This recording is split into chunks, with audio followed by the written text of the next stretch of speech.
Okay, so this is part four, or the second part of involuntary manslaughter.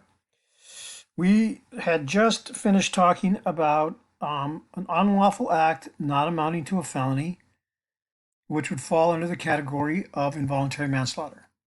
And an unlawful act means without justification or excuse, um, and they have to be gauged in either a misdemeanor or an infraction.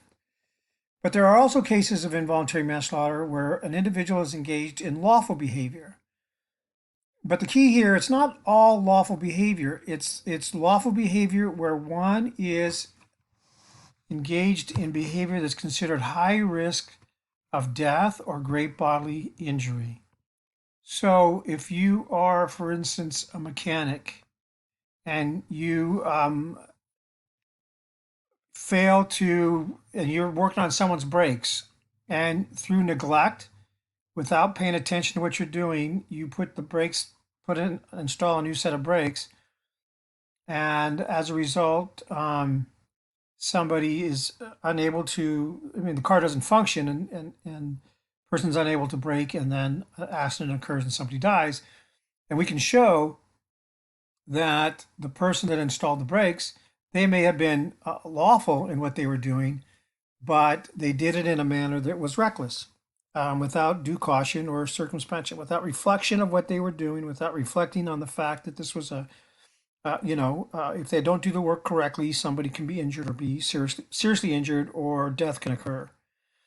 So, for instance, you could have a doctor, someone licensed to practice medicine, licensed to do surgery, and they're careless in some way. They're not following protocol. They're not doing those things that they're supposed to do in order to ensure or minimize the risk or reduce the risk or eliminate the risk of death or great bodily injury. So it applies to doctors that would be involved in surgery. It could be an electrician. It could be a mechanic. It could be anybody.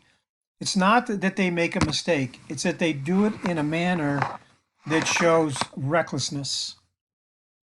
So you can be a mechanic. You can put a set of brakes on, and you can do everything you can to make sure it's right and still make a mistake. And in that case, it would not qualify for involuntary manslaughter because you are being cautious. You are following the rules. You are following protocol, but still a mistake was made. That's not involuntary manslaughter. That's a civil suit. That's somebody suing for money. This is where, um, for instance, let's say you're an electrician, and based on your training and experience that if you're going to work on a particular type of material, that the tools you use or the repair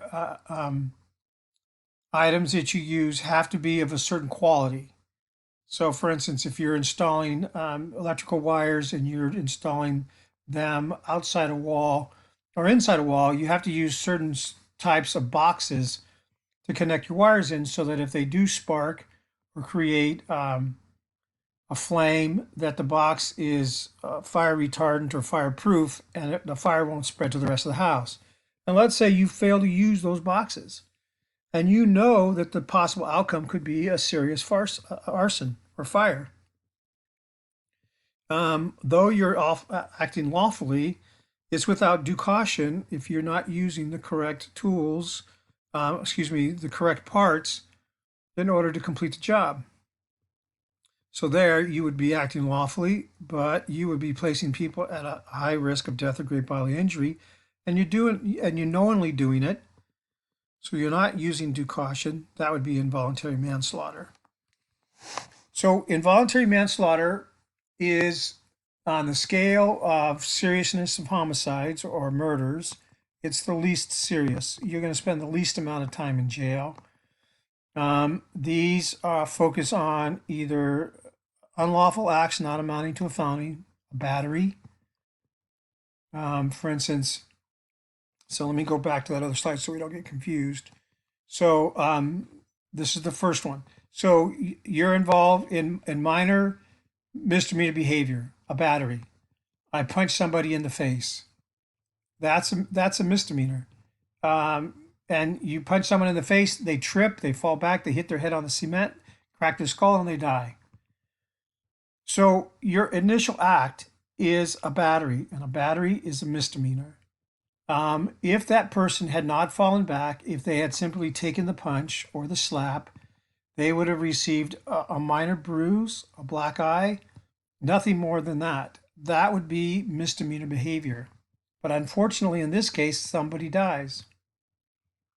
So, as a result, you could be charged with involuntary manslaughter. So, let's say you're on the fifth floor of a building and you're on the balcony and you're being dumb and you push somebody.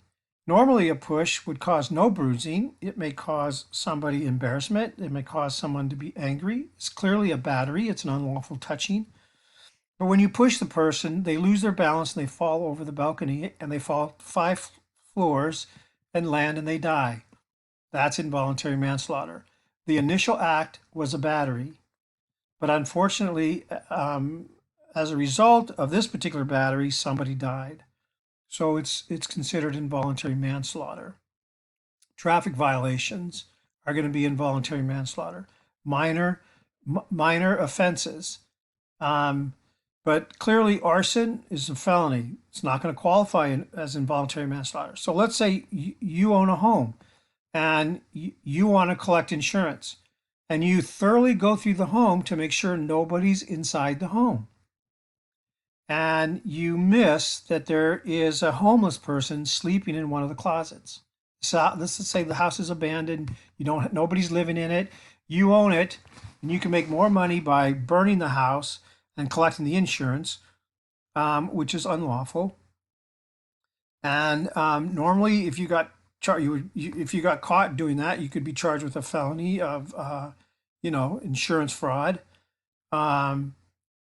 But you start a fire on your own property to collect the insurance, and somebody dies. Well, you're committing arson. And is it an accident or a misfortune that somebody died? Yeah. You haven't checked to make sure nobody was inside the house. You did everything you could to make sure no one was going to get hurt. But we know arson there's never a guarantee that no one's going to get hurt. That's what makes arson so dangerous. And somebody dies. Yes, there was an accident. Yes, it's a misfortune that somebody died. You never intended to kill anybody. But it's not going to qualify as involuntary manslaughter because arson is a felony. And involuntary manslaughter only applies to crimes that are not felonies. All right, so that's the first way. And then we go to lawful behavior. But it's done in with a high degree risk of death or great bodily injury. So the lady who does a facial peel and doesn't pay attention, gets sidetracked. She may have a license to do facial peels. The chemicals they use are extremely dangerous. This is a true story. The lady used a chemical peel on a customer. And in that case, the actual case, she did not have a license to use the chemical peel, and the state of California requires one. She got sidetracked by a phone call. She left the chemical peel on too long. When she came back, she took off the chemicals, finished the facial peel. The customer went home, and 2 days later, the customer was dead. And the autopsy showed that the chemicals used in the facial peel had been absorbed by the body, and it had destroyed her liver and her kidneys, and she died. So the fact that she did not have a license to use those chemicals, she would be charged, and she was charged and convicted of involuntary manslaughter. But let's assume that she did have a license and she was distracted by a phone call. If she had a license, she would know that the chemicals that they were using could cause serious bodily injury, damage the kidneys or damage the liver, or it could cause death. That would be part of the training that she would receive.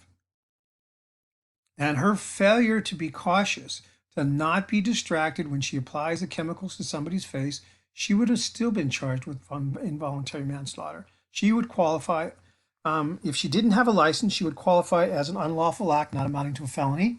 And if she did have a license, she would qualify under this section, which says that she was acting lawfully because she did have a license or a permit to use the chemicals. but she wasn't cautious, and the use of the chemicals put the customer at a high risk of death or great bodily injury if they were not used correctly. So in that case, she would have been charged with involuntary manslaughter. So either way, she was at risk. Okay, I know some of this overlaps, the material overlaps, so I don't expect extensive outline as to this second part.